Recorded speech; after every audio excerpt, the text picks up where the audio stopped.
বিশ্বনবী বলতেন জুমার দিন শ্রেষ্ঠ দিন, এই দিন আমার উপরে বেশি বেশি দুরূদ পড়ো। ফাইন্না সালাতাকুম মা'রুদাতুন আলাইয়া, কেননা তোমরা যে আমার উপরে দুরূদ পড়ো, আমি মরে যাওয়ার পরে এই দুরূদগুলো কে পাঠিয়েছে তার নাম, তার বাবার নাম সহ ফেরেশতারা আমার কবরে দিয়ে আসে।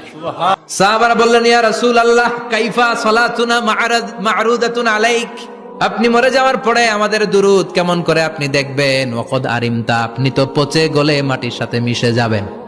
বিশ্বনবী বলেন, ইন্নাল্লাহা হাররামা আলাল আরদি আন তাকুলা আজসাদাল আম্বিয়া, নবীদের লাশকে খেয়ে ফেলা, নবীদের লাশকে পচিয়ে ফেলা জমিনের সব মাটির জন্য আল্লাহ হারাম করে দিয়েছে। নবীদের লাশ পচে না, নবীদের লাশ গলে না। যারাই বিশ্বনবীর উপর দুরূদ পড়বেন, আপনার নাম সহ, আপনার বাবার নাম সহ, মালাইকাতু সাইয়াহিন, একদল ফেরেশতা আছে শুধু রাউন্ড দেয় গোটা ওয়ার্ল্ডে। কারা বিশ্বনবীর উপর দুরূদ পড়েছে, এই দুরূদ নিয়ে, এই নাম নিয়ে বিশ্বনবীর কবরে তারা পৌঁছে দেয়। চিল্লায় পড়েন আল্লাহু আকবার।